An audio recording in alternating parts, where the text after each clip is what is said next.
You might already know that Animal Crossing got its start on the Nintendo 64 in Japan, as Doubutsu no Mori, or Animal Forest. You might even know that it was originally being developed for the Japan-only add-on, the 64DD. But here are 5 things you probably didn't know about the development of the first Animal Crossing game. According to series co-director Katsuya Eguchi, many of the animal villagers' faces were modeled after the development staff.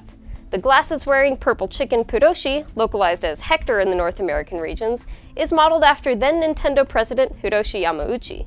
His in-game house uses office flooring and office wallpaper, so you have to wonder if it was loosely modeled after his real-life office.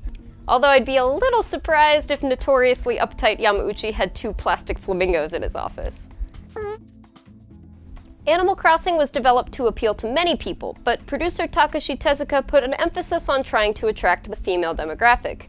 One of the ways they accomplished this was by putting nearly all of the women working at Nintendo's Entertainment Analysis and Development Division, or EAD, on the development team. These 7 women had a huge impact on how the game turned out. Noriko Ikegawa designed most of the character models. Shinko Konishi and Aya Sumimoto handled interior design. Toki Ida designed things like text boxes and other two-dimensional objects, while Taiko Sugawara designed clothing textures, umbrellas, and various other objects. Michiho Hayashi was in charge of texture design for wallpaper, carpets, and some clothing items, and Shinobu Tanaka worked on the sound team and composed some of the event music.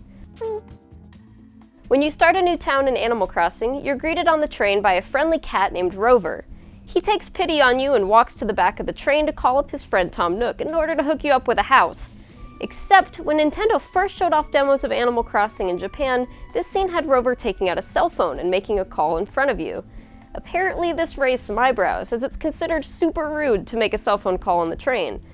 Co-director Katsuya Eguchi admitted in an interview that the team felt they needed to redo the entire thing, as they, quote, had a responsibility as developers to observe society's rules. Have you ever wondered why the male villager character wears a horned hat? Series co-director Hisashi Nogami says the design choice was due to feedback on an early prototype of the game.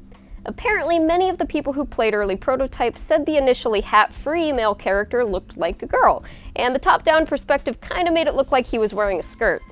They tried a number of different solutions, including giving him a baseball cap, but ultimately decided that the horns were both whimsical enough to fit in with the game and masculine enough that there would be no mistaking the character's gender. One of the coolest features in the original Animal Crossing is the furniture items that allow you to play specific NES games.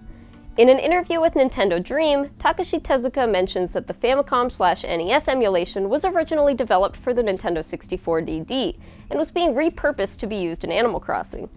He didn't elaborate on how this was supposed to be implemented with the 64DD though, unfortunately. On a related note, one of the 2 engineers credited with building the Famicom emulator, Tomohiro Kawase, was a contributor to one of the internet's earliest unlicensed NES emulators, iNES. These may not have all been groundbreaking facts, but I hope you enjoyed learning some fun new things about one of my favorite series. Thanks for watching.